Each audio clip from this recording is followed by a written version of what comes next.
No. No, you've got it. If that's for me, or for my remarkable team, thank you.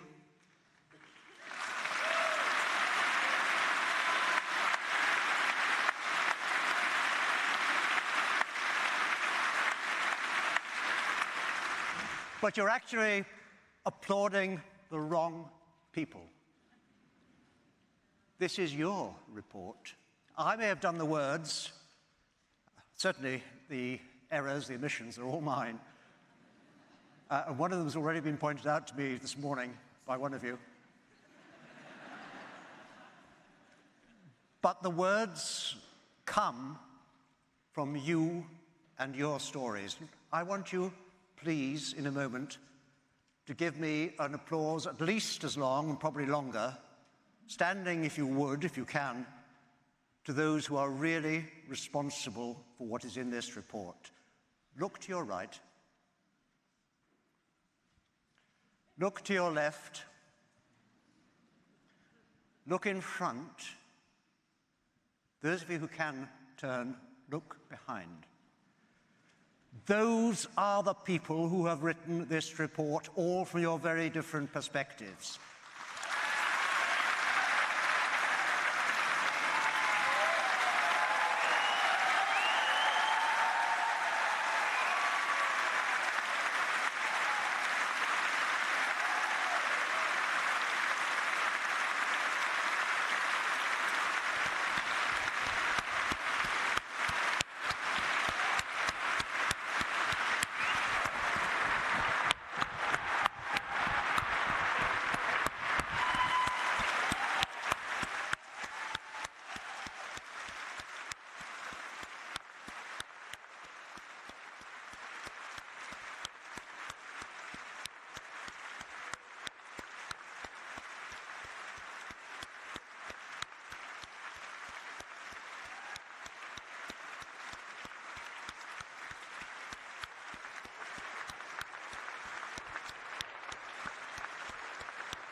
That's where the material comes from.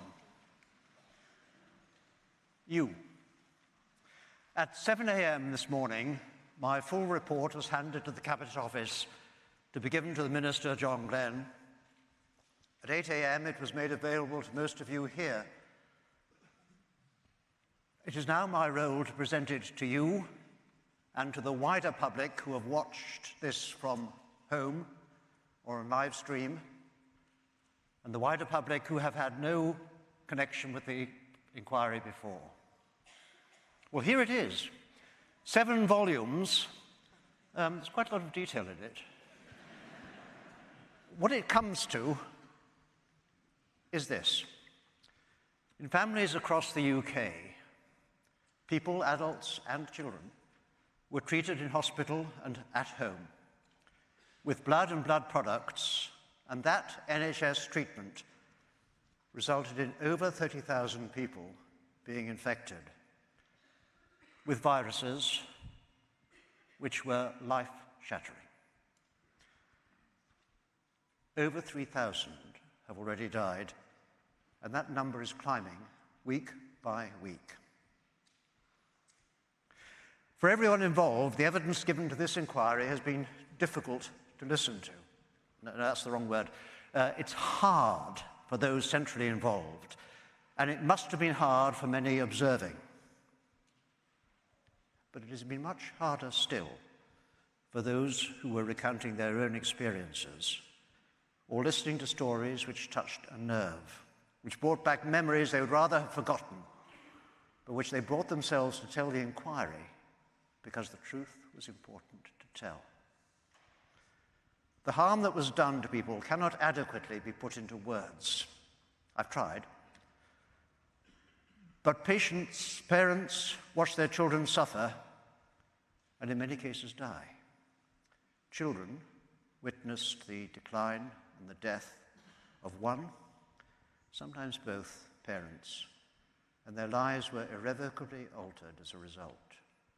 People had to care for their grievously ill partners or other family members, often at the expense of their own health and careers. Early on, in particular, they had to do so whilst being shunned, or worse, abused, by neighbors, workmates, by people they had once thought of as their friends, sometimes even by health professionals. The inquiry is not just investigating something which happened years ago, it is still happening. People still have to care for the after effects of what their loved ones still suffer. The grief, the trauma which all of those lost loved ones experienced continues to this day. The early treatments for HIV and hepatitis C were often worse than the illnesses themselves. The side effects linger, and for a number of those infected with hepatitis C, the damage done over so many years to their liver has left them at risk of developing cancer and requiring liver transplants.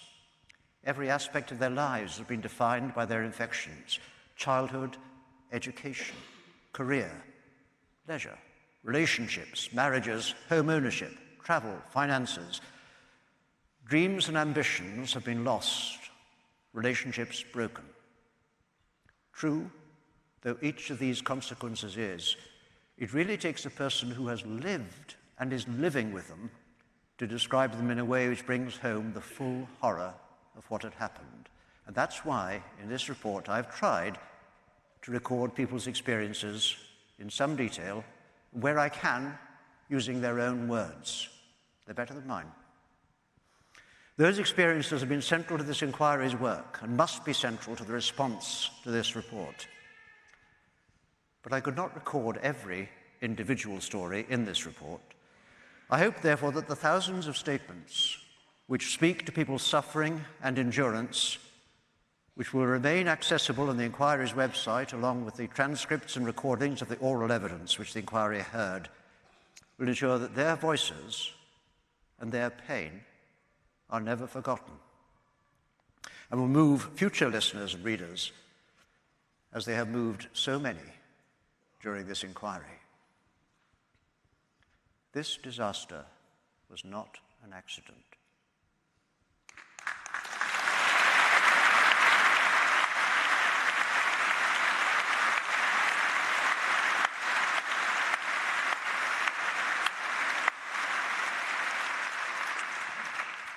People put their faith in doctors and in the government to keep them safe, and their trust was betrayed. There are generally two elements to any major public inquiry: one backward-looking, what happened and why; the other forward-looking, what next? How do we stop it happening again? This inquiry is different. There is another third element to this inquiry's terms of references. What was the response of government and others in authority to what had happened? Here, the NHS and successive governments compounded the agony by refusing to accept that wrong had been done. More than that, the government repeatedly maintained that people received the best available treatment, and that testing of blood donations began as soon as the technology was available, and both claims were untrue.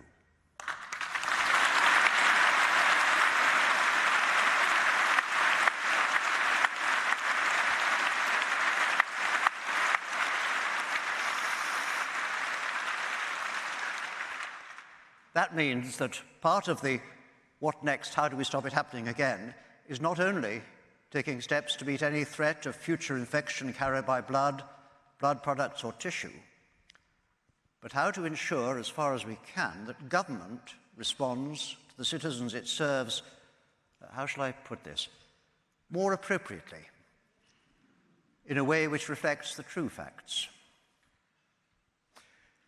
To turn back to what the report says, then, about why infections happened on such a scale, over such a time, to so many people.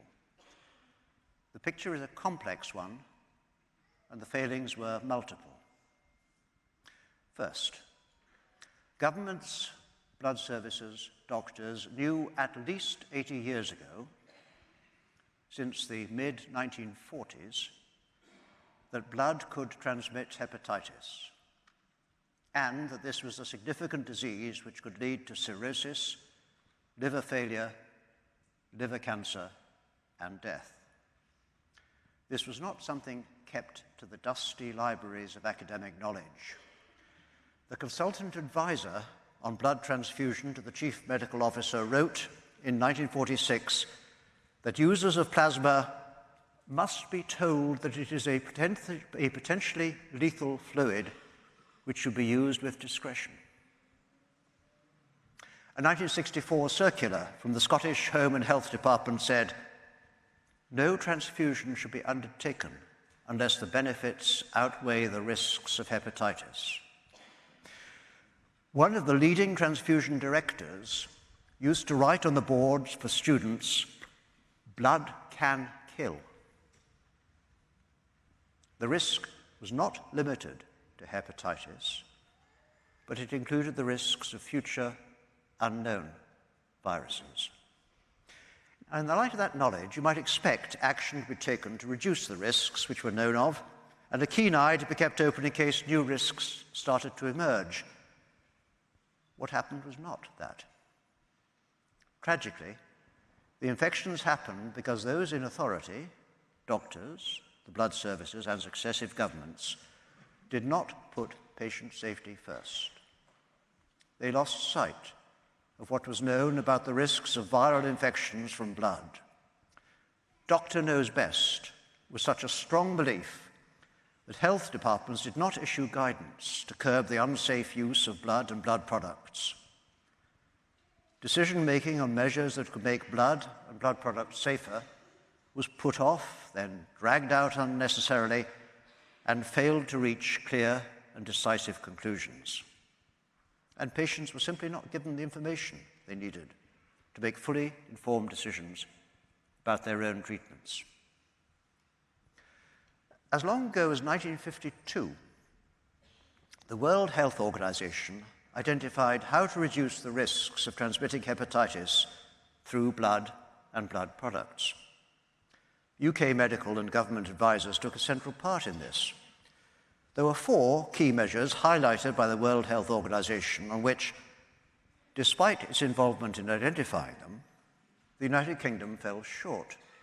The first was the selection of donors. The second was restricting the size of the pools used to make plasma products. The third was treating plasma products, for example with heat, to reduce infection. And the fourth, maintaining good records and reporting infections. Each of these is addressed in detail in the report. And I shall say a little more about some aspects of each of them now. But the key point is that if we had followed the World Health Organization's advice, there would have been fewer infections from blood and from blood products and fewer deaths. As to the selection of donors, everyone who received blood or products made from blood plasma depended on the quality of the donations which ended up in their veins. Now, that depended on donors. Knowing your donor and the risks that might come with their blood is fundamental to any system of collecting blood. The blood used for transfusions and to make blood products in the UK was from British donors who could and should have been better selected. For instance, in 1975, the Chief Medical Officer for England said the practice of collecting blood in prisons could continue, even though prisoners were known to have higher numbers of hepatitis infections. And this practice was not ended in the UK until 1984. For instance, no real efforts were made to prevent those who'd use intravenous drugs and who were therefore a higher risk of hepatitis from donating blood. And for instance, the steps taken to keep donors who were more likely to be incubating AIDS out of the donation chain were late in starting, and when they finally began, were inadequate. As for pool sizes, The dangers of pooling plasma from many donors were established by the Medical Research Council in 1944. The greater the number of donors to a pool, the greater the risk from it, because one infected donation could contaminate the whole pool. In 1951, the textbook that was then the Bible of blood transfusion said, "The use of large pool plasma has, of course, been abandoned." The use of only small pools lasted until after 1970. Then, however, something extraordinary happened. Just as the long-term seriousness of hepatitis became more and more apparent, the size of pools used to make UK blood products grew ever larger and larger, and with that, so too did the risk. Instead of reducing the risk, the UK was steadily increasing it. Blood donors in the UK gave blood freely, purely for the good of other people unknown to them, and they deserve praise for that. By contrast, the blood supplied in the United States was largely sold by people who needed the money. The hepatitis that gave rise to, and the number of deaths that followed, resulted in the US authorities banning sales of whole blood for transfusion in 1973. But the US authorities did not stop people selling their plasma to pharmaceutical companies to be made into blood products.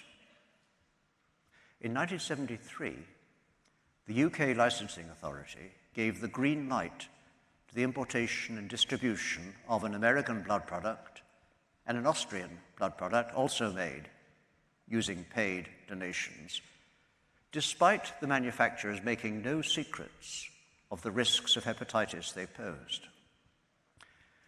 The licensing authority knew of the risks from sales of blood plasma from people who, and I quote, "did not inspire confidence and were motivated by money."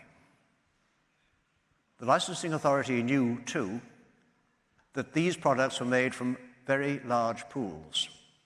The risks of hepatitis were freely admitted by the makers. I have concluded that the UK was wrong to decide to license these products in 1973, and later decisions in the 1970s to grant further licenses for similar US products were also wrong. Those products should simply not have been permitted to be distributed generally in this country.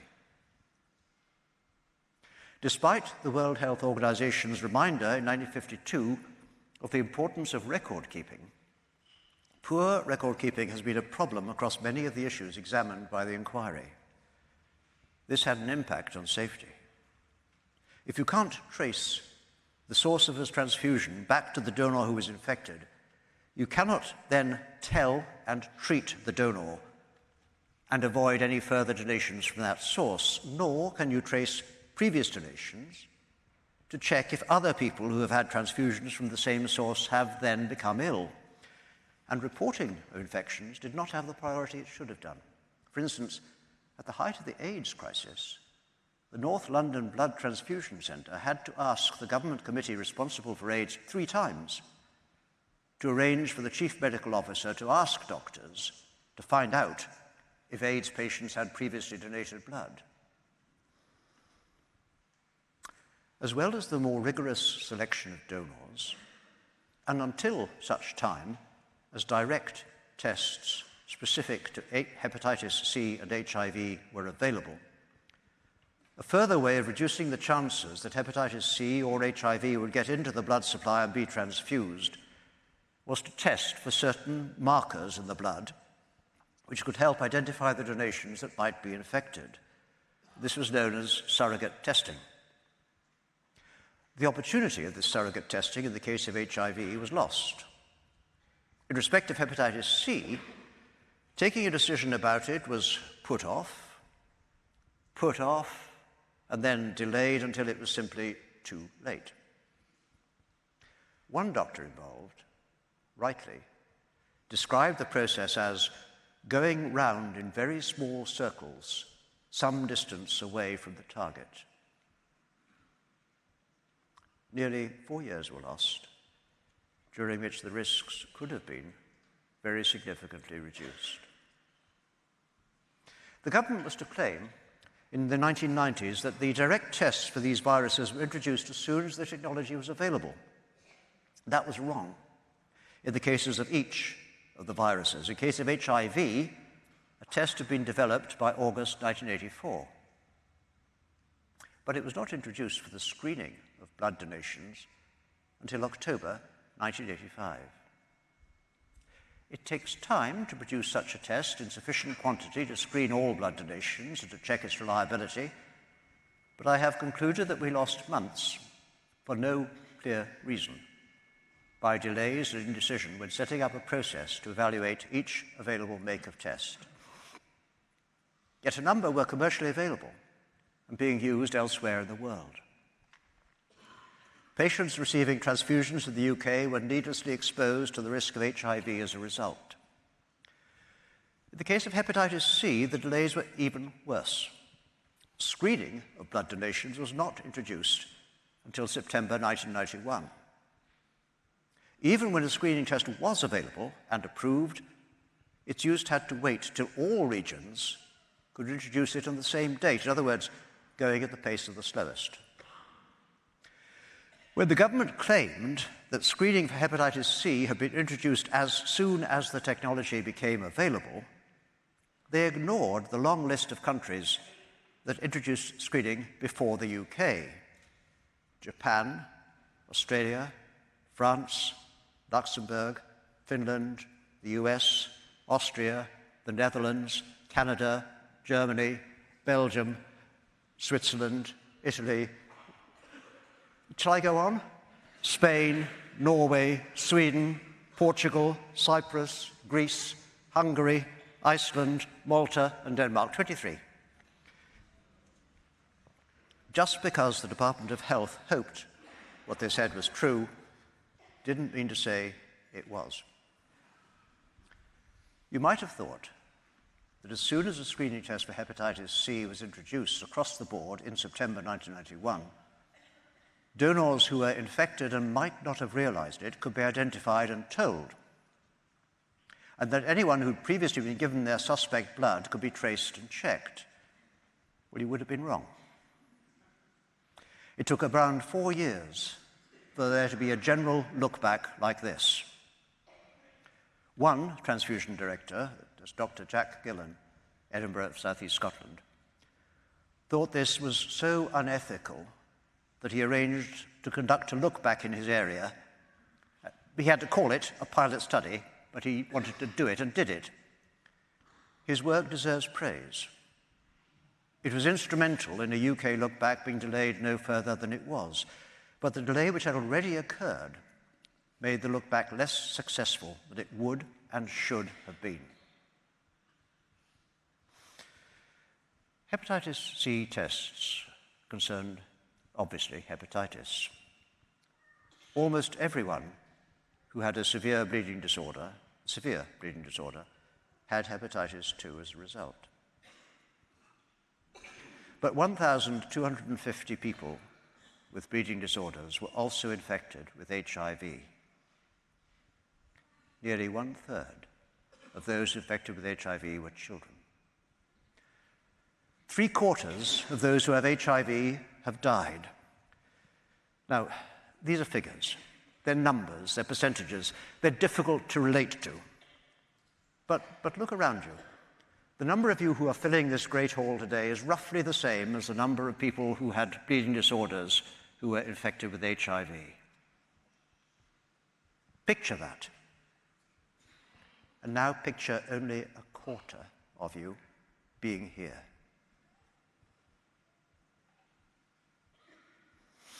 A number of failures contributed to the infection of so many with bleeding disorders. Failing to plan sufficiently to produce enough blood products, with the UK having to rely on, to avoid the UK having to rely on experts, on imports, to a failure to achieve self-sufficiency, which, though it became government policy, was not delivered to the end of the 1980s. Failing to suspend imports in mid-1983, continuing importations of products made from plasma collected before safety measures were adopted in the USA, and being slow to adopt and develop heat-treated blood products in which HIV had been inactivated and neutralized. A real risk that blood products transmitted the cause of AIDS was known by government in July 1982. It was known by all haemophilia doctors by the end of 1982. There was already a growing epidemic in the United States likely to come to these shores, yet the response here was one of denial, disbelief, dismissiveness, and delay. The government's response was unconscionably slow. So too was the response of haemophilia centre directors and of their organisation, the UK HCDO. Professor Arthur Bloom was chairman of the haemophilia directors, and he died many years ago. He must bear some of the responsibility for the UK's slowness in responding to the risks of AIDS to people with haemophilia. In May 1983, the Mail on Sunday put "Hospitals using killer blood" on their front page. We in the Inquiry now believe that one of the sources for that story was Professor Bloom's respected senior colleague in Cardiff, who was reluctant at the time to be identified as a whistleblower. Professor Bloom told the Haemophilia Society that, in spite of inaccurate statements in the press, he was unaware of any proven case in the UK and there was no need to change their treatment. The Haemophilia Society then relayed his advice to their members. Yet he, Professor Bloom, himself, was treating a patient he believed had AIDS. He reported as much to the UK Centre for Disease Surveillance. He was a member of the various committees involved in the response to AIDS, and disastrously, the Department of Health and Social Security was over-influenced by his advice. In particular, his advice to continue importing commercial factor concentrates, when the leading epidemiologist and head of the Communicable Disease Surveillance Centre, Dr. Spence Galbraith, had advised against it. Inexplicably, no government minister was shown the epidemiological advice to suspend imports until the risk of AIDS was better understood. The decision taken in July 1983 not to suspend them was a bad one for a number of reasons. One was the idea that the risk of AIDS was outbalanced by the benefits of using the products because, it was said, in the case of haemophilia, it was life-saving. Well, that ignored both the fact that most treatments for people with haemophilia were not used in life-threatening situations, and the fact that there were tried and trusted life-saving alternatives, in particular, much less risky cryoprecipitate, each unit of which was produced from a single donation by a British voluntary donor. Another reason it was a bad decision was the conclusion it was not feasible to replace concentrates with cryoprecipitate, quote, on grounds of supply. Yet transfusion directors told the Inquiry that, if asked, they could have made more of the safer cryoprecipitate treatment for people with bleeding disorders. They weren't asked. Some clinicians explained how they would have adapted their treatment practices if fewer American products had been available. And this is not the benefit of hindsight.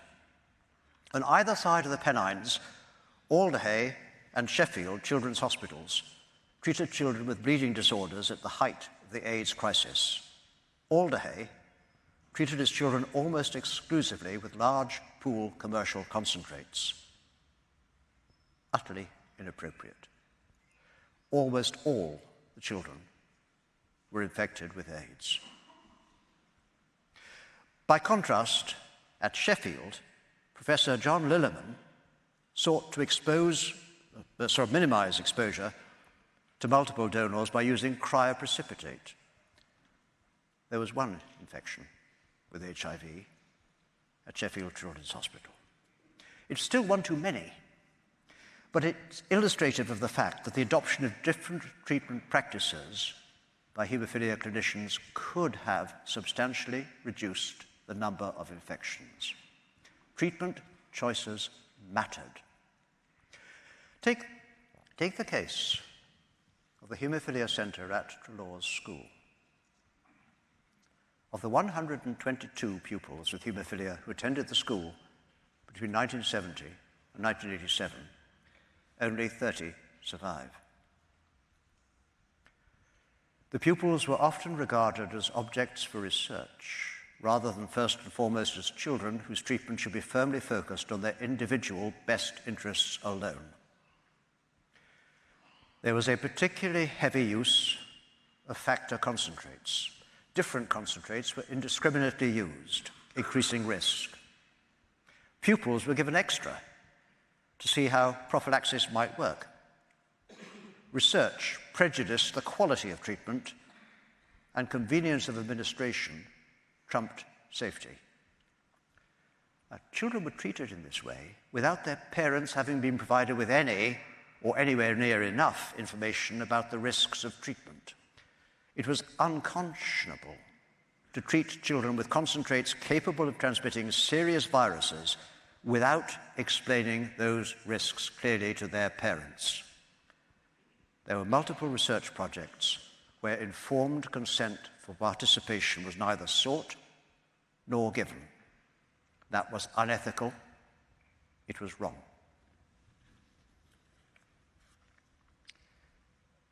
There are some echoes of what happened in Treloar's. The evidence relating to the haemophilia centres across the UK, which is extensively examined in this report. All the evidence points to a single, inescapable conclusion: that children and adults were not treated in a way which prioritized their safety above other considerations. Just as treatment choices by doctors mattered, so too did giving patients or their parents the information to make an informed decision about their treatment with blood or blood products, so they knew what to be alert for if they were infected. Very early on in the inquiry, it became clear that most people were not told enough about the risks of treatment with blood or blood products to give informed consent, if indeed they were told anything. Nor were they given information about alternative treatments, and yet respecting people's right to control what happens to their own body has always been an ethical cornerstone of medicine. Always. A booklet produced by the Medical Defence Union in around 1953 explained that consent had to be, quote, genuine consent, a real expressed willingness by the patient to undergo the treatment after its nature, its risks, and its objective had been clearly explained. In 1980, the British Medical Association's Handbook on Medical Ethics said, consent is freely given if the patient understands the nature and consequences of what is proposed. And the next year they added, quote, doctors offer advice, but it is the patient who decides whether or not to accept the advice. The failure of clinicians to tell people of the risks of infection from blood or blood products, the failure to tell people of the availability of alternative treatments, the failure to tell them they were being tested for HIV or hepatitis C, and sometimes the failure even to tell them, or to tell them promptly, that they had been infected with HIV or hepatitis by their treatment, the failure to explain these devastating diagnoses privately, in person, and with sensitivity, these failures were widespread. They were wrong. They were unethical. The failures in decision-making that led to the original infections were then compounded by institutional defensiveness. And that's a pattern of institutional defensiveness that must stop.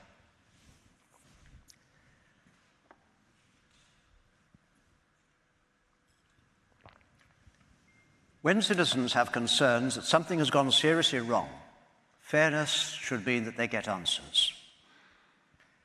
People infected with blood and blood products did not. Instead, their trauma has been compounded by the lack of recognition of what happened to them and by a lack of accountability. The report details how 3 lines were repeatedly deployed by successive governments: that people had the best available treatment, that the infections were inadvertent, and that screening for hepatitis C could not have been introduced earlier than September 1991.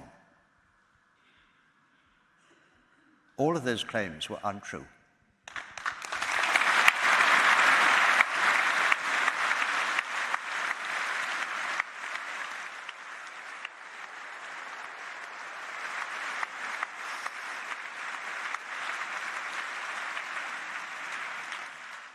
That list I gave you earlier of the 23 countries that introduced screening before the UK did was compiled by a High Court judge in a landmark case in 2001.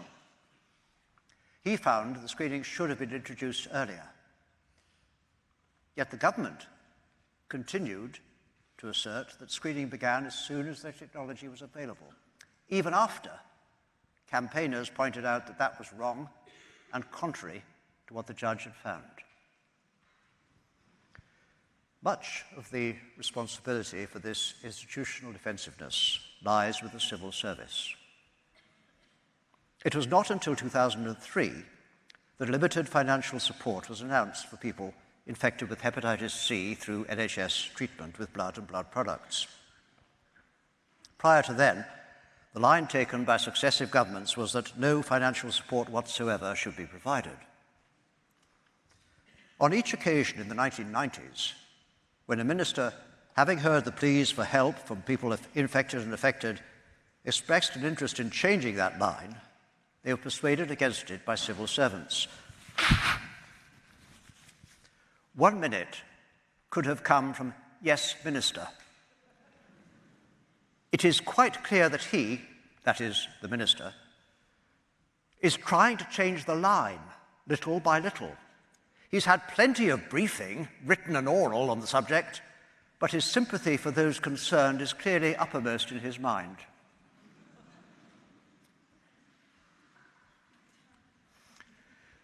When, later, in the early 2000s, a minister did seek an investigation to see if the advice given to her predecessors about the failure to achieve self-sufficiency was correct, because she doubted what was being told to her by her civil servants, the resulting report was not published for nearly 4 years. By then, it had been substantially changed from the initial draft, which had, as the minister had asked, set out a factual account of what available documents had said. It had now become one which, without any input from the original author, expressed opinions favouring the lines the government had been taking and providing an incomplete and thus misleading picture. The report, as then published, the so-called self-sufficiency chronology, was an insult to campaigners who had, despite the challenges of ill health and grief, determinedly pieced together a much fuller understanding of what had happened than the Department of Health. To cap it all, it was repeatedly asserted as a reason for not paying infected people similar sums to those paid in Ireland, that in Ireland the sums paid were because the government there accepted there had been fault, whereas in the UK the government had not. Yet again, it fell to a campaigner to challenge this, and he succeeded. A High Court judge decided that the government's position was an error. The Irish government did not set up a compensation scheme because it accepted there had been fault. Yet civil service briefings to ministers simply ignored this and repeated the original approach. And documents which might have been thought to assist those seeking compensation went missing. Now, I've devoted a whole chapter in the report to that. In the case of some documents, it's simply not possible now to know how and why they went missing. For others, I have concluded that they were deliberately and wrongly destroyed in an attempt to make the truth more difficult to reveal.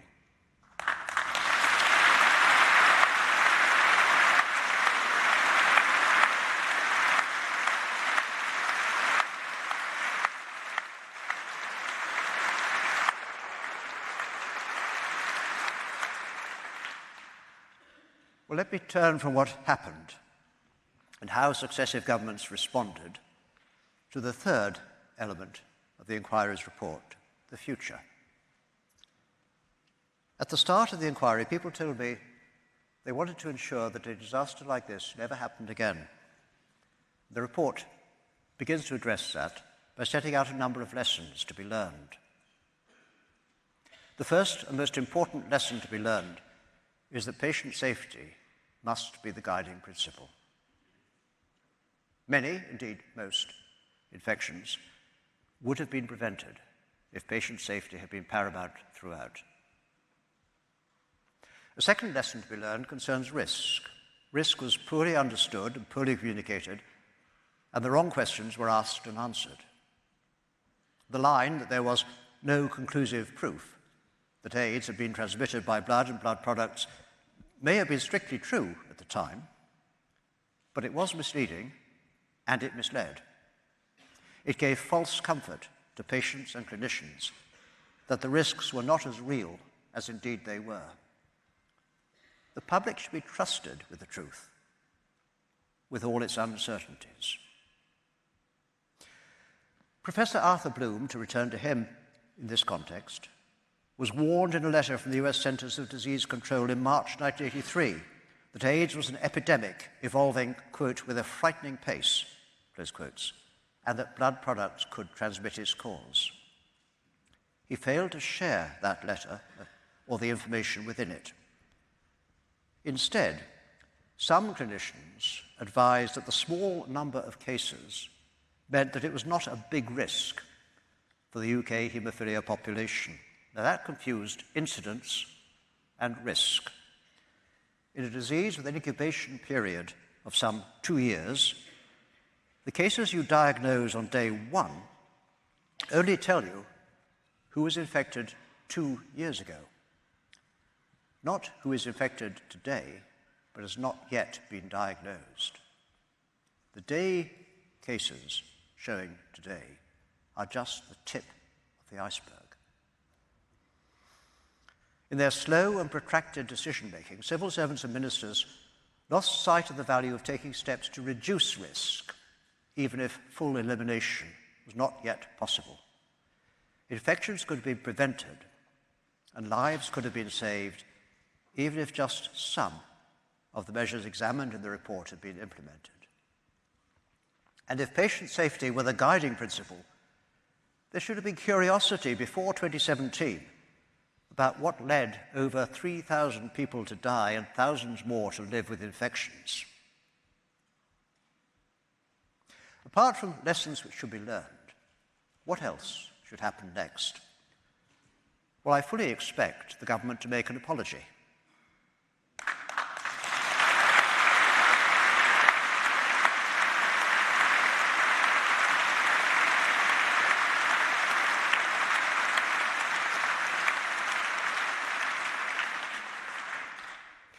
To be meaningful, though, that apology must explain what the apology is for.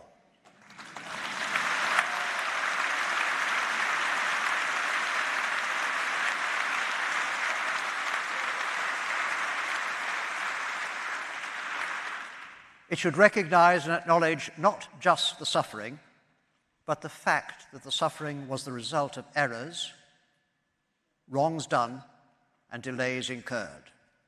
It should provide vindication to those who have waited for that for so long.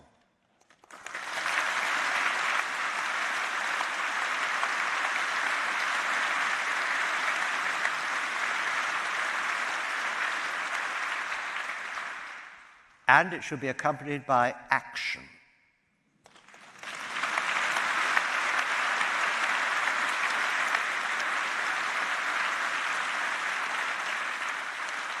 Action obviously to recognize and remember what happened to so many people and to learn from the inquiry, action to implement recommendations I made over a year ago,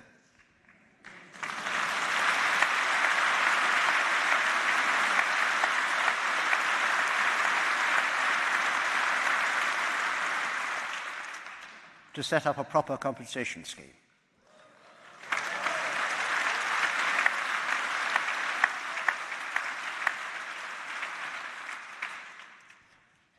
A major task is the further work to be done in each of the 4 health services to put patient safety at their heart.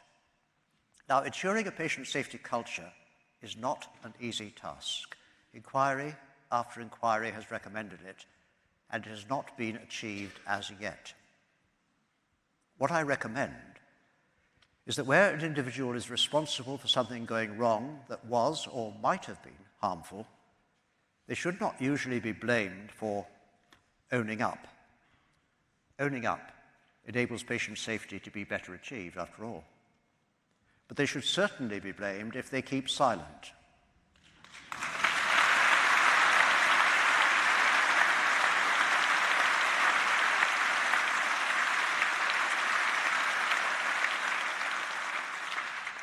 They should be obliged to report near misses as well as actual wrongs.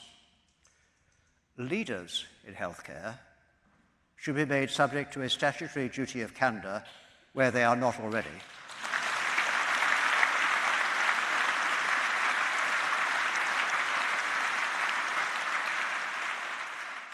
And should be made accountable both for ensuring that that duty is observed by those they lead and for recording and properly considering reports of concerns made to them.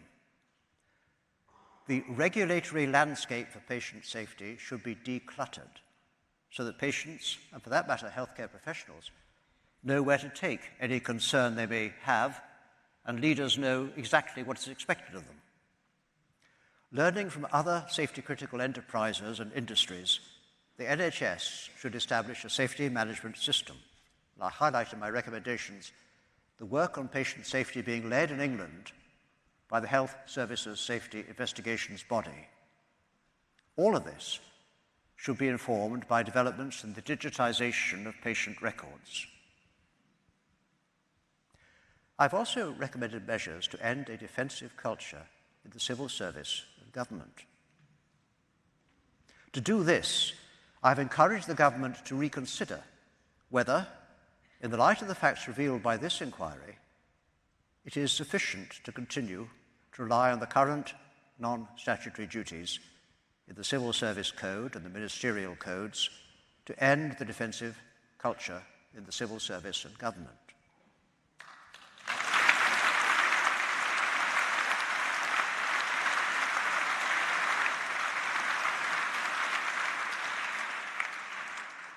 In particular, I recommend that there should be a statutory duty of accountability on senior civil servants for the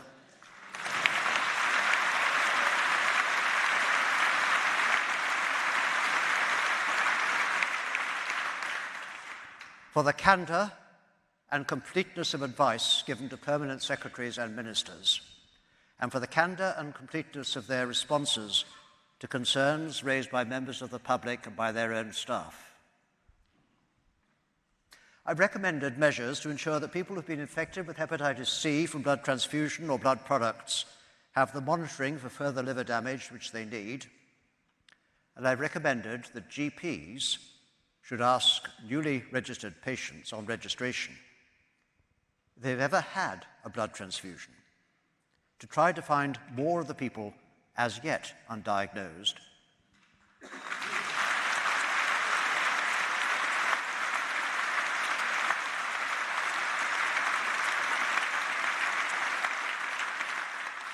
That is, of course, in addition to the free postal testing now available in England and Wales. And if there is anyone who's listening online to this who feels that they need that test, that is where they can currently get it. Amongst measures I recommend to improve the safety of transfusions is action to establish the outcome of every transfusion and to increase the use of alternatives to blood or blood products where possible. and there are measures I recommend to protect the safety of haemophilia care. This inquiry has aimed to listen.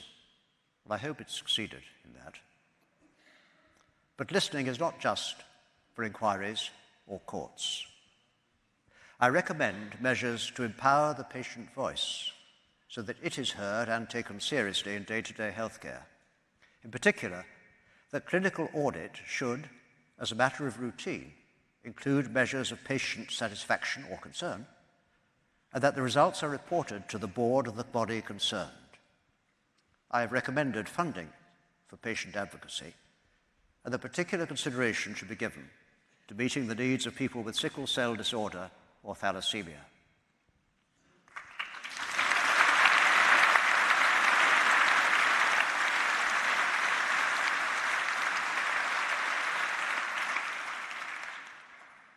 Another damaging failure to hold a public inquiry when one is clearly merited must be avoided.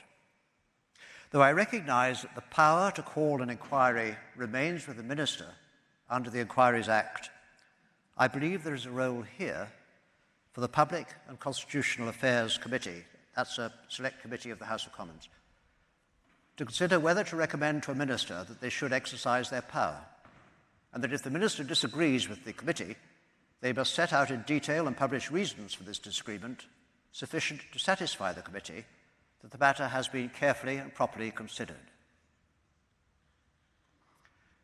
My final recommendation considers the question of implementing the recommendations I have set out. I've written to the minister to tell him that I cannot, as yet, notify him that the inquiry has fulfilled its terms of reference. Those terms include the nature, adequacy, and timeliness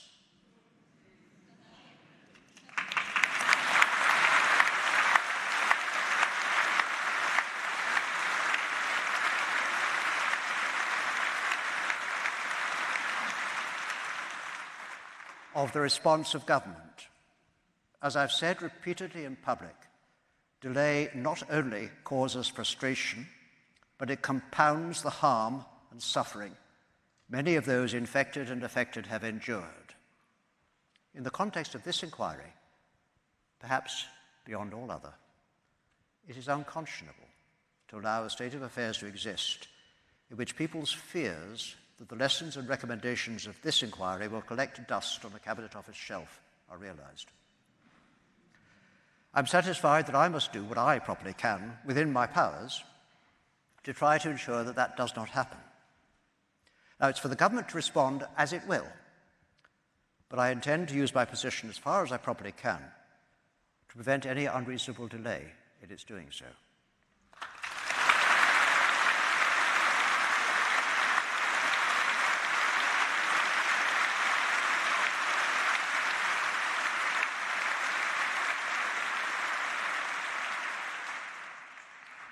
I hope to be able to say soon that the inquiry's work is completed.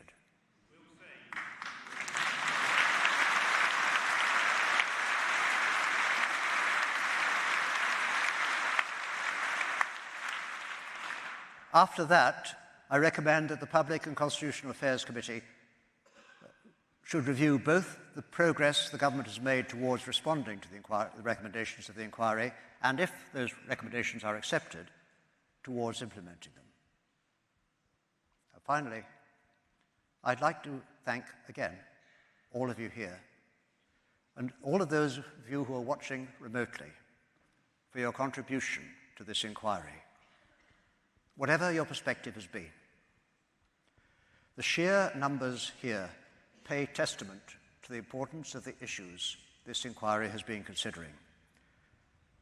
And it pays tribute to the interest and engagement which you have shown, which has never flagged since the days when so many of you came to the preliminary hearing.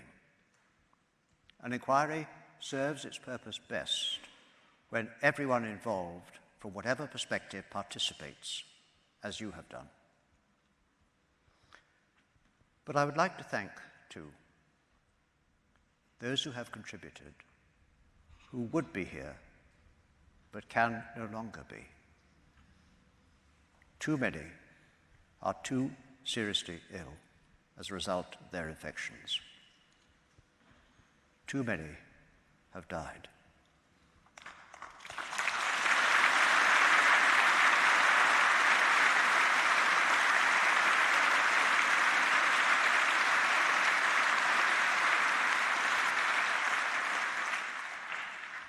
I will mention one person, but everyone here knows of others who've not survived to hear the outcome of this inquiry. Perry Evans gave evidence on the very first day of the inquiry's hearings in 2019. He had mild haemophilia and led an active life treated only with cryoprecipitate before factor products were introduced. He was diagnosed with HIV in 1985 and told he had 2 to 3 years to live. He survived. But he was diagnosed with an HIV-related cancer in 2002. He survived, but was in a coma for 10 days in 2008 and wasn't expected to live. He survived, although with a range of health problems associated with HIV and hepatitis C and the treatments he had received. But very sadly, Perry died exactly 5 weeks ago. His wife, Heather, is here today.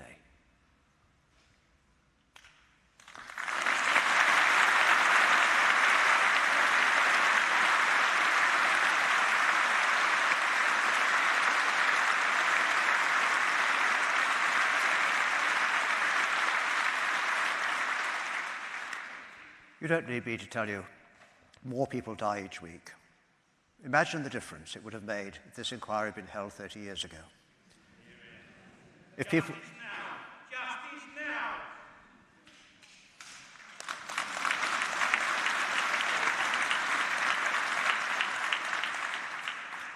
if people were given answers then and had recognition of their losses so they could have lived the rest of their lives free from financial hardship without having to fight for justice and recognition. It may be late, but it's not too late. Now is the time, finally, for national recognition of this disaster, for proper compensation, and for vindication for all those who have been so terribly wronged.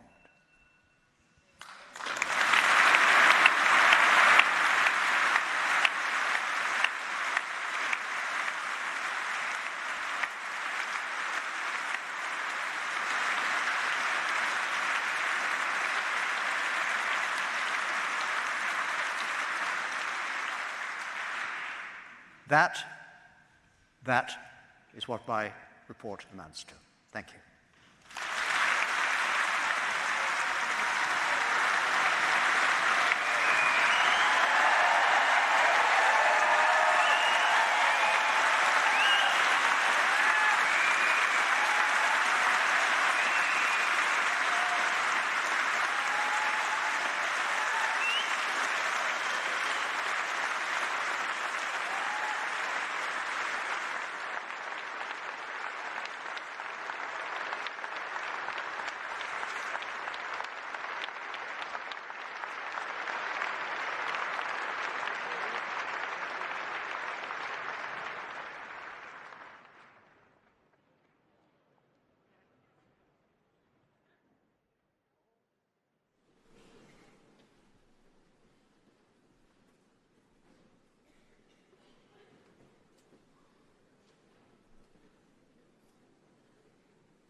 I want justice. I want justice for those little boys. I want justice for my parents. Well, I want the truth to come out. I think that lies have been told, papers have been destroyed, and too long everything's been swept under the carpet.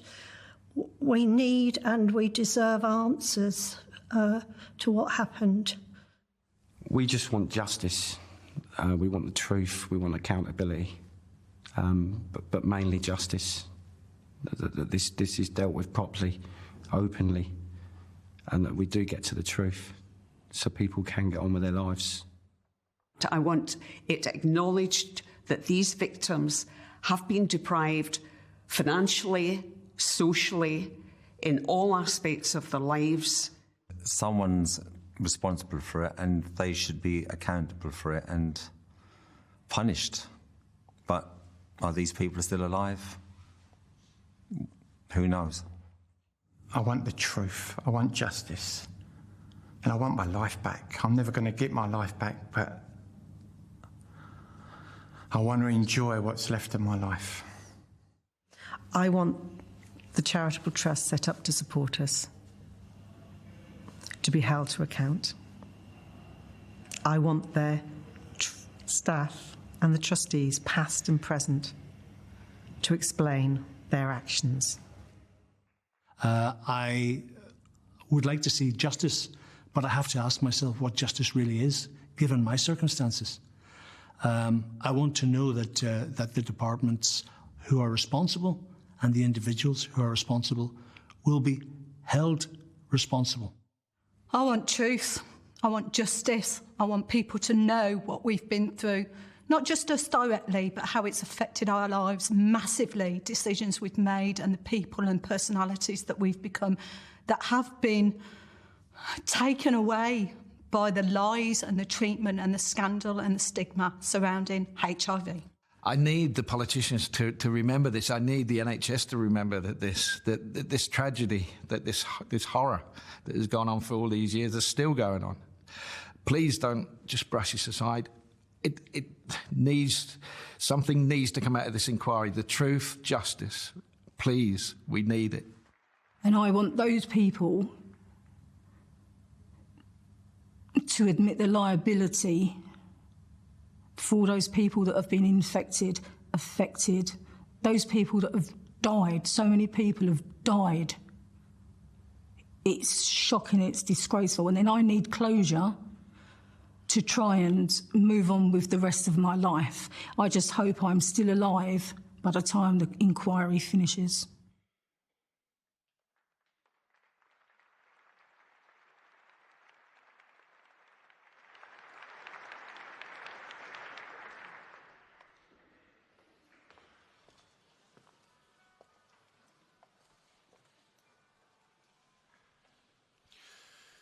This is what we know now. In the 1970s, 80s, and into the 90s, around 30,000 people receiving NHS treatment in towns and cities across the UK were given infected blood and blood products. 30,000 people. The blood and blood products were contaminated with viruses, especially HIV, hepatitis C, and hepatitis B. What was meant to treat people, whether for haemophilia or in a routine blood transfusion, became a death sentence. By 2019, almost 3,000 people had died as a direct result of the viruses they were given in their treatment. And people are continuing to die. And they will continue to die over the weeks, months, and years to come because of the biggest treatment disaster in the NHS.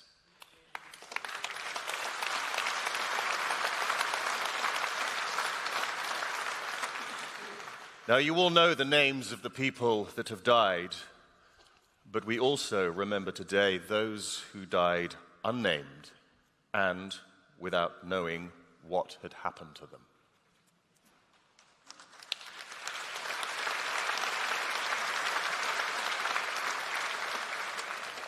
The people who were infected and are still with us, the injured living, experience the destructive consequences of what happened. Every day, every hour, every minute of their lives. Their lives were changed forever.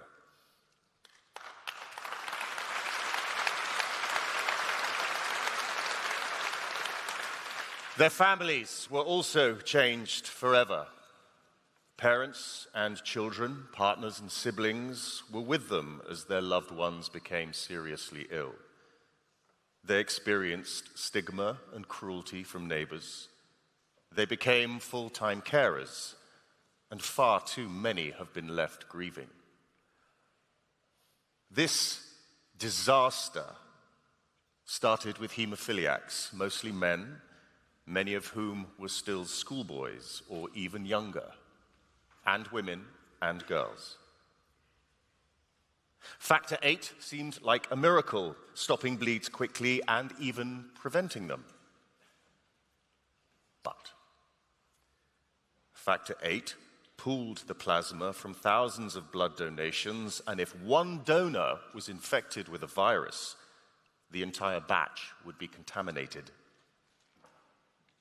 In the United States, the blood was taken from people paid to donate, prisoners, drug addicts, and others on the edges of society. British blood products were infected too. And the consequences were horrific. We now know that around 5,000 people with bleeding disorders were infected with hepatitis C in the United Kingdom, and around a quarter of that number, 1,250 people, were infected with HIV. 380 were children. Because people were not told about their infection until it was too late, young women, newly married and in love, were infected with HIV by their husbands. Full of hope and with dreams of the future and a family, they had no idea that their lives would be so cruelly and utterly destroyed, as well as the lives of their unborn children. Doctors knew the risks and knew that there were safer treatments, but far too many did not tell their patients, they did not tell their parents about those risks. Remember, 30,000 people were infected. Around 27,000 of these were infected through blood transfusions received in hospital, whether having a baby, after a car accident, during a routine operation, or getting dental treatment. And we now know that almost 100 people contracted HIV through these blood transfusions. Most of them struggled in the years after the transfusion to get a clear answer about why they were feeling so ill and utterly exhausted. When they were told they had been infected with hepatitis C, 10, 20, or even 30 years later, the damage had already been done. The consequences of this disaster run through every single aspect of life and the lives of family, friends, and communities. For thousands of innocent people, this has taken away their dreams, their hopes, their dignity, their freedom, their livelihoods, their financial stability, their sanity, their potential, and even their homes and marriages. It is creeping. It is insidious. It is impossibly cruel. People have lived with the stigma of HIV and hepatitis C for decades, feeling they had to live in silence and terrified in case neighbors found out, especially in the dark days of the 80s.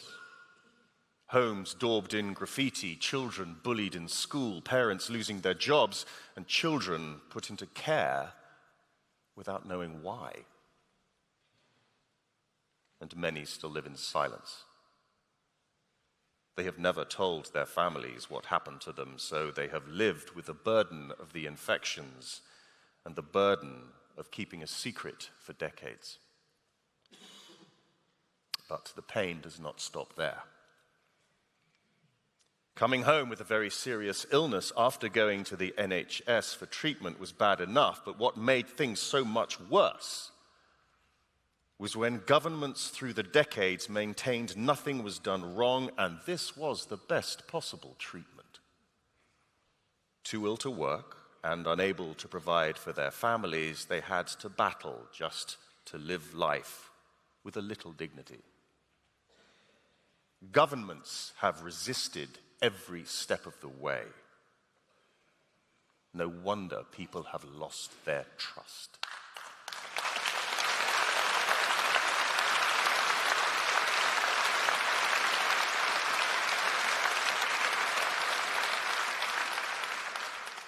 Doctors and health officials knew the risks of blood products, but doctors kept on using them and governments kept on licensing them.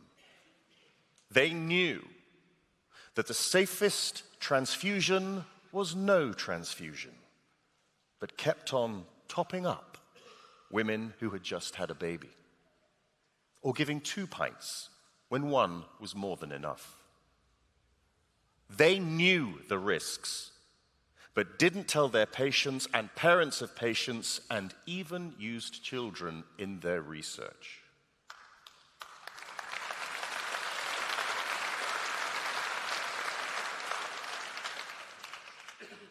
And it could have been so different if the existing safe alternatives had been used, if blood products had been heat-treated sooner, if the UK had invested in producing enough of its own blood products, if the UK hadn't been one of the last developed nations to test all blood donations for hepatitis C, if people had been informed and allowed to make their own decisions about the risks, if people had been told the truth.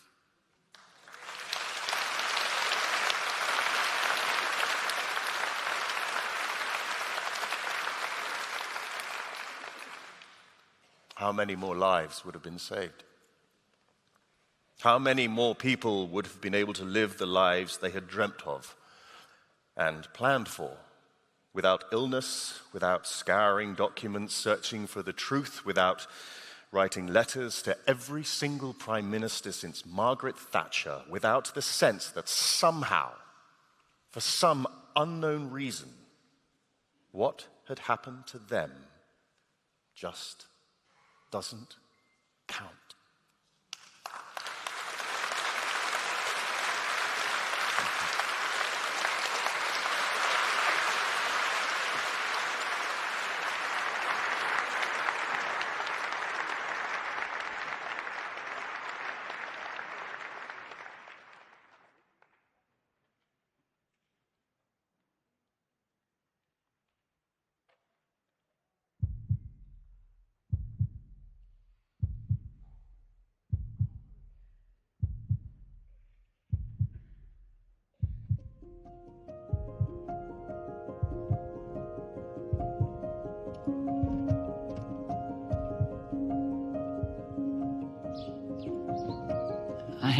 I had dreams of getting married, having a family, reaching retirement. But once that news came through, all of those dreams were gone.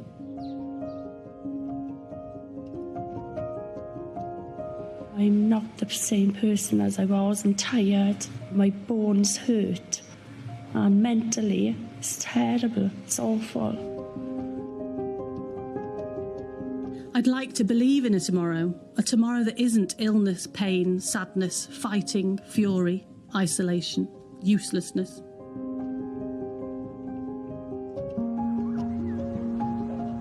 was like I'd become some sort of leper that no one could go near or touch. I was depressed. Didn't care about much about anything anymore. I would say I was suicidal thoughts. A really dark, deep, horrible place. That's what it put you like.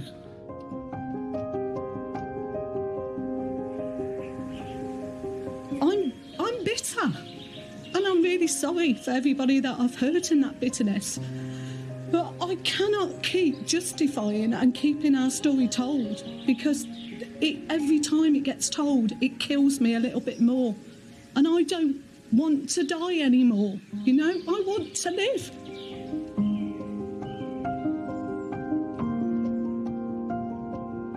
Sharing toothbrushes, kissing. In those early days, there was so much uncertainty on how the infection was going to happen, how you could contaminate somebody else.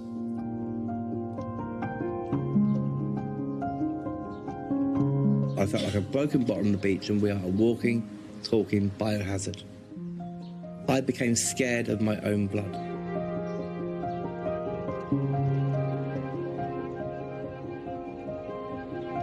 Whatever I'm going through, I will, unless I really can't, I will try and hide it as much as possible so that we can have that normal family life, so that the kids can have a normal childhood. They know that there was something nasty in the blood and Daddy has to take tablets for it every day. I don't think they quite get the seriousness of what might happen if I stopped taking those tablets.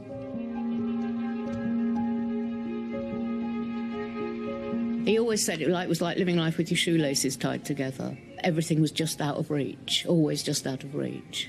We sort of resigned ourselves to the fact we were living with an incurable illness.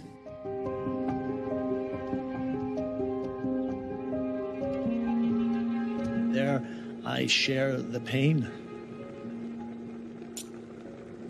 and feel the importance of speaking for those who aren't here. And there are many, not only in Northern Ireland, but also in England, Wales and Scotland. We're a community of sufferers, and we have to fight for our voice to be heard, and we've waited for 40 years.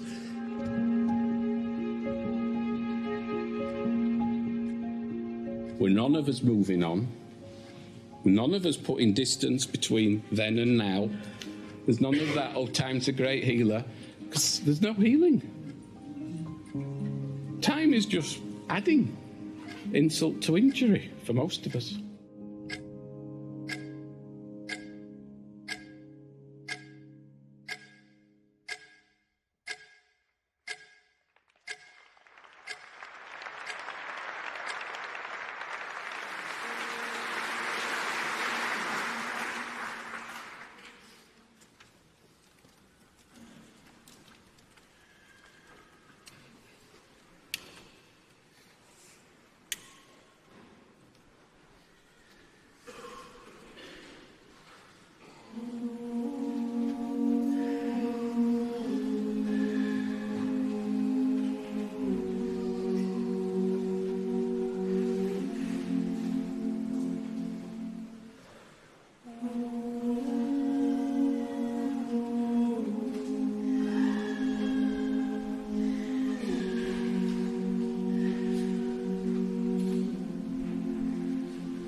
myself. I've got nobody on my side, and surely that ain't right.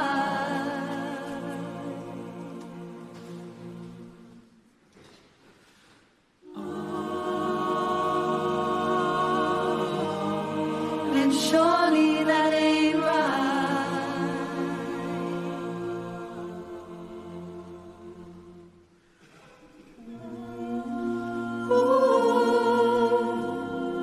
Can anybody see? We've got all to find, never found a way, regardless what they say. How can it feel this wrong? From this moment, how can it feel this wrong?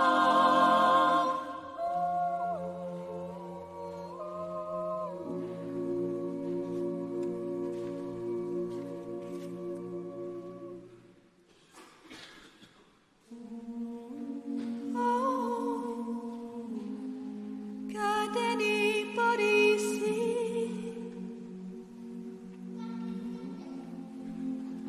We've got all to find, never found a way, regardless of what they say. How can it feel this wrong? From this moment, how can it feel this wrong?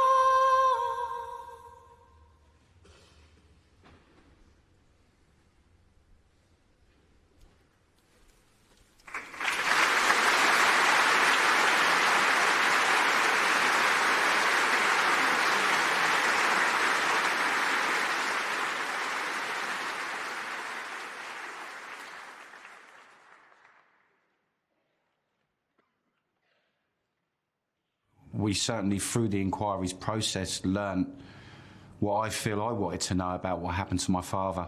There are sessions of evidence that I've heard, for example, Northern Ireland, that actually haunt me. You couldn't listen to some stories without becoming over emotional. Really hard to take when they brought you to tears, especially when it involves children who are no longer here.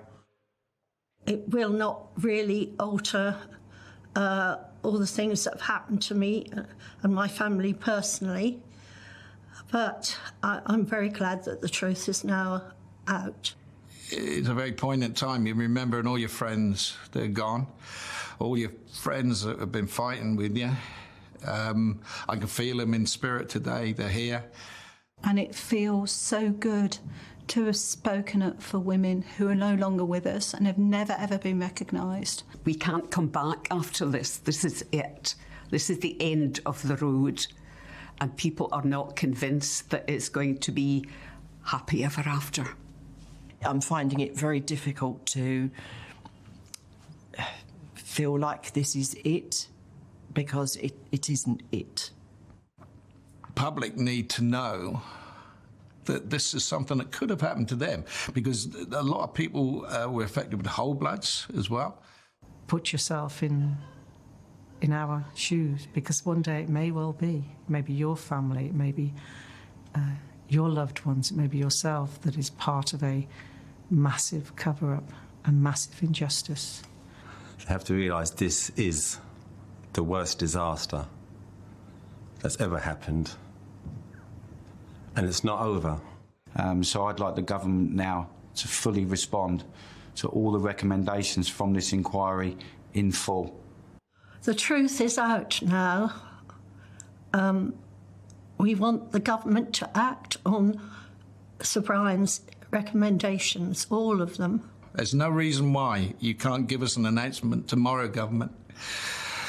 You can tell us that you've sorted out compensation, you've sorted out justice. I want the government to own up and pay up. They need to be held accountable for the responsibilities of their actions, because we were given a death sentence for committing no crimes. I feel that would definitely give us full closure to know that the people responsible for this have actually been held to account. I want to walk away thinking we got the best result here that we could possibly have got, whether that's financial or spiritual or just being vindicated because of all the people who said it couldn't be helped, it was the best treatment available at the time. We want to be vindicated. I want to be vindicated. What the government have to realise, there are no survivors in this scandal. We are all surviving.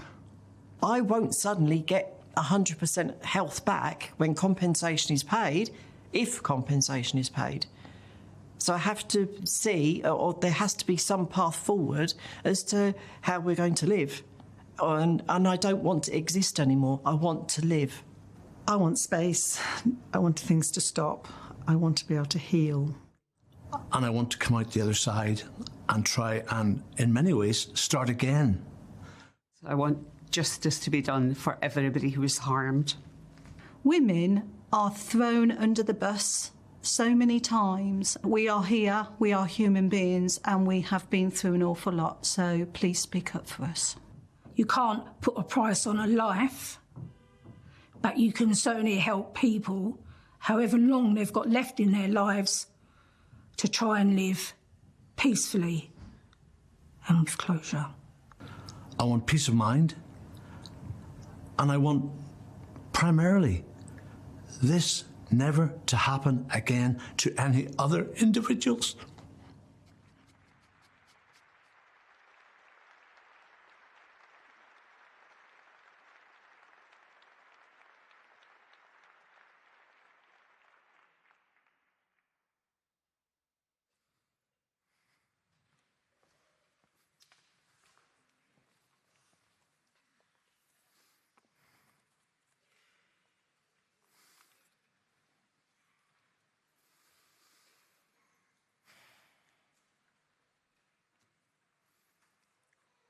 Why are you not here?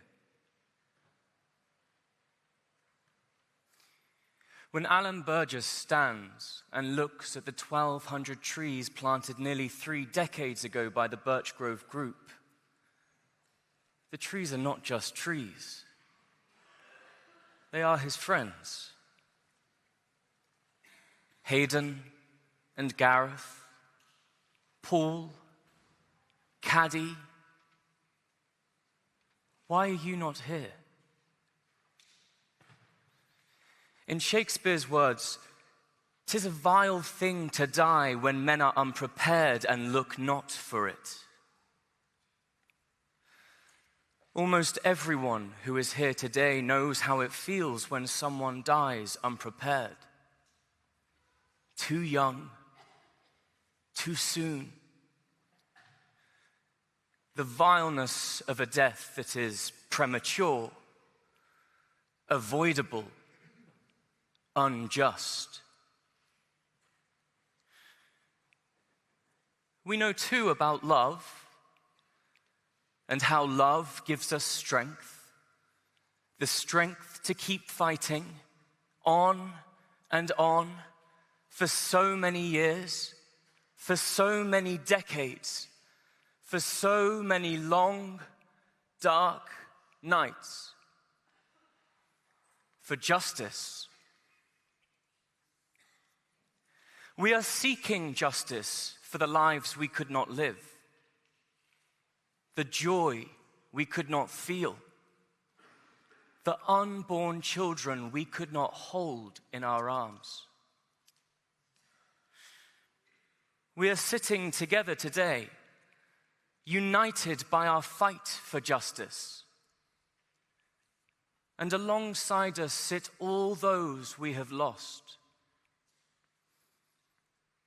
This great hall is full of the living and full of the dead. My brother James is standing here beside me. They are. Every one of them by our side, and they are proud of us. Proud that we never gave in. Proud of what we have achieved. Proud because they know we will never give up.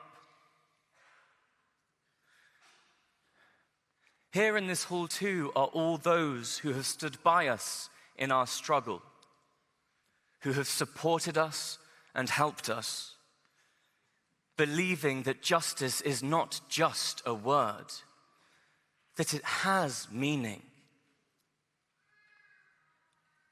What is justice? For it to mean anything, there has to be acknowledgement, there has to be apology, and there has to be accountability.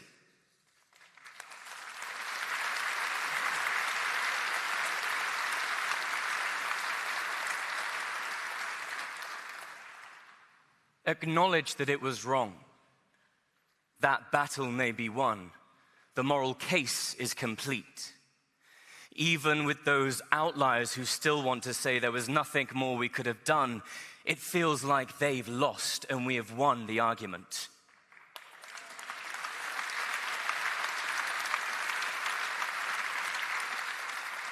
And that victory is a triumph of hope and love over cynicism and cowardice.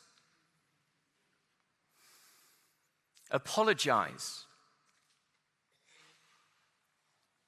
We're still waiting. Just do it.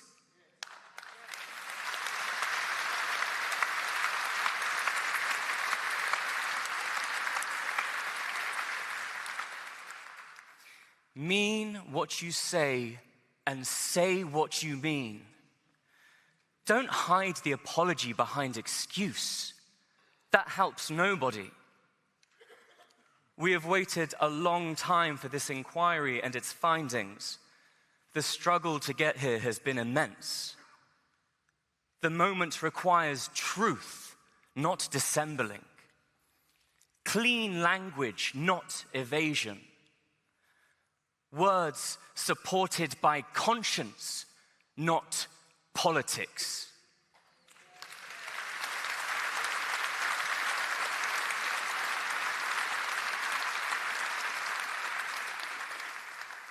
Say sorry, take responsibility, mean it, and everyone will feel so much better.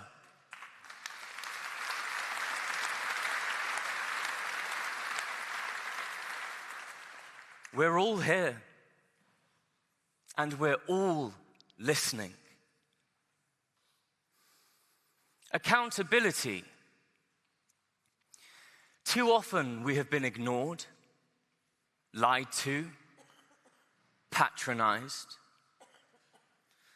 The writer and civil rights activist James Baldwin said, "If one really wishes to know how justice is administered in a country, one goes to the unprotected, those who need the law's protection most, and listen to their testimony." This inquiry put the infected and the affected in the best seats, so that they could see, hear, and be moved by the testimony of those who have suffered, and see, hear, and judge those responsible for that suffering.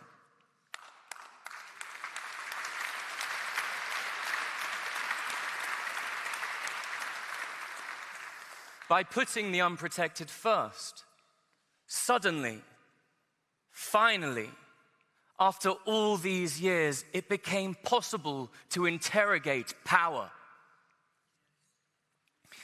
So Brian won't like this one bit because he doesn't want today to be about him and because he is so modest, but frankly tough. He's not going to stop us from thanking him.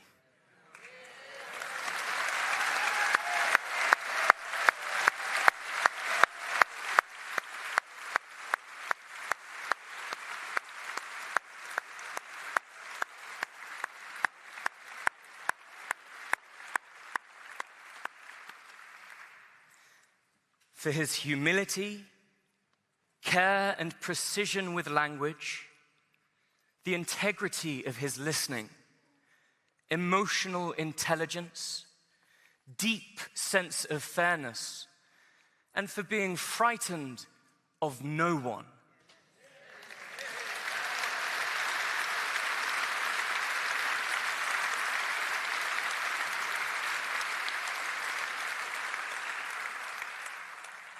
We are and will always be profoundly grateful.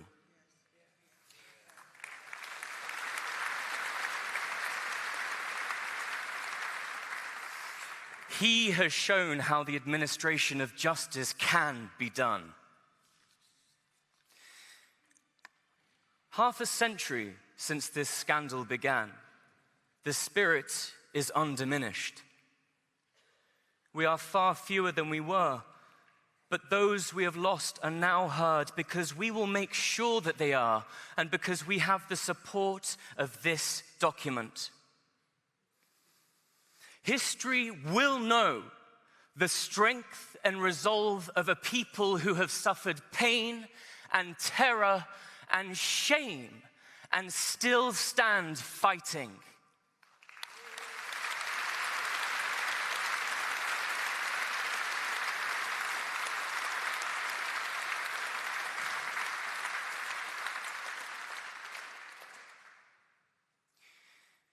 Perhaps there is no complete answer to Alan's question. But though its tone is rhetorical, its content is not. It contains within it a deep longing that demands and deserves the most serious response and will not tolerate silence or inaction.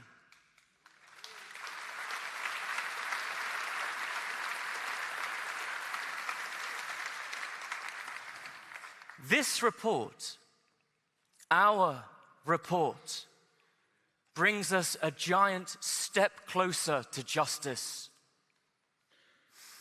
This is our story. Let us go out from this place, holding it high and holding by the hand those we have lost, and spread the word. Let there be no doubt. Justice will be ours, and justice is coming.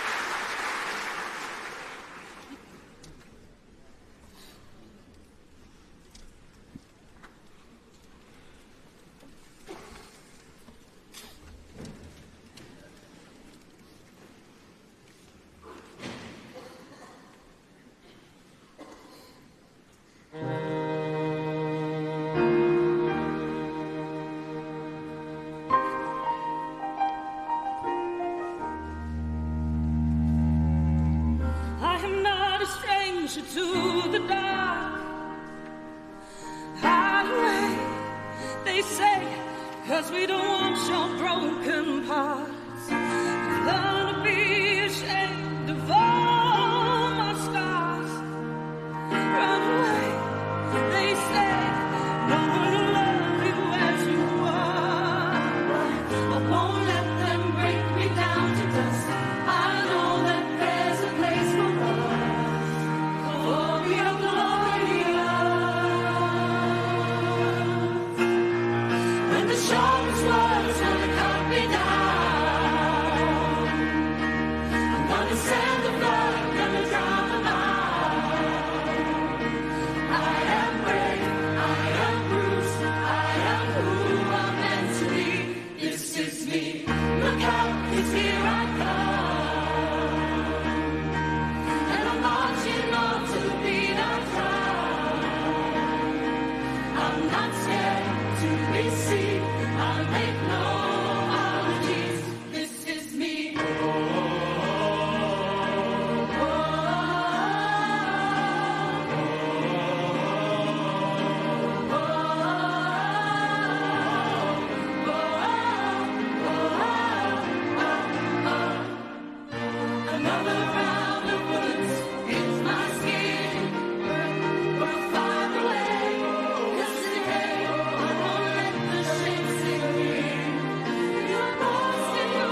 Gonna send a flood, gonna drown my heart.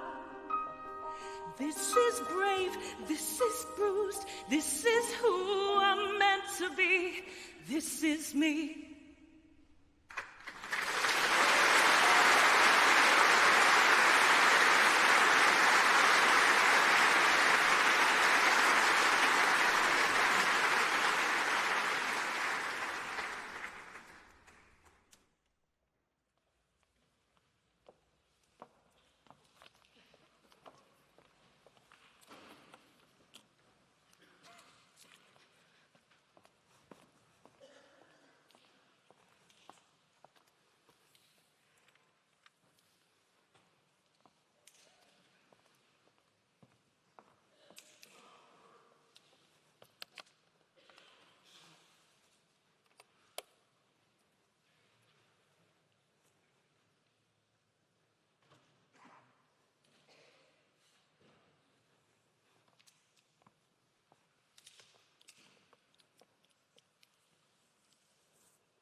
We thank those who have spoken up and taken to the streets, who have been on TV and spoken to the press, who have kicked at doors and held them open, and who have, for what seems like an eternity, been asking for answers, for honesty, for fairness, for justice, for vindication.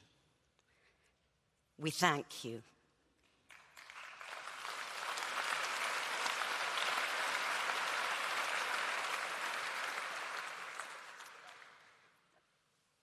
But let us not forget the quiet bottle, the quiet voices, those that cannot speak out, silenced by stigma, stifled by circumstance, suffocated by the sheer weight of it all.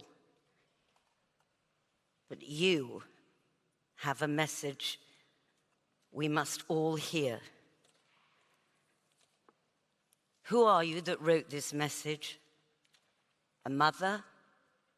A father? A wife or husband? A brother? A sister? Son or daughter? A grandchild? A lover? A friend? One of the infected? What was your message? A private note to one much loved but lost? A poem about lives destroyed? A plea for justice to those in charge? Or just a simple why? Your soft voice speaks volumes. Your stillness says it all. Your private words make us think, reflect, try to understand, and want to reach out to you. For those who cannot speak, we hear you. For those who cannot be here, we are with you. For those who cannot shout, we will shout for you. This is for the soft voices.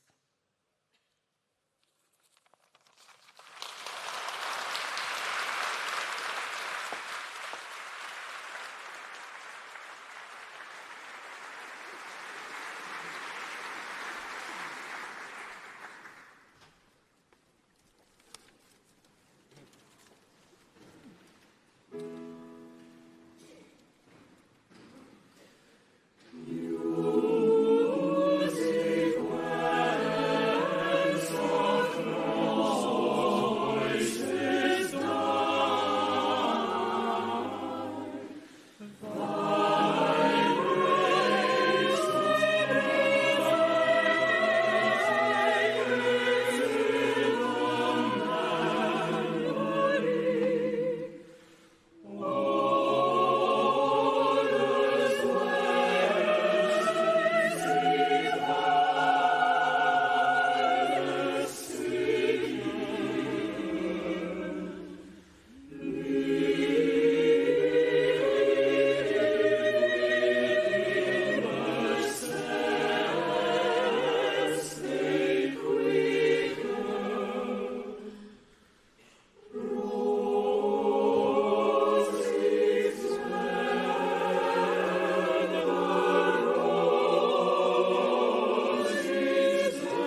do we have?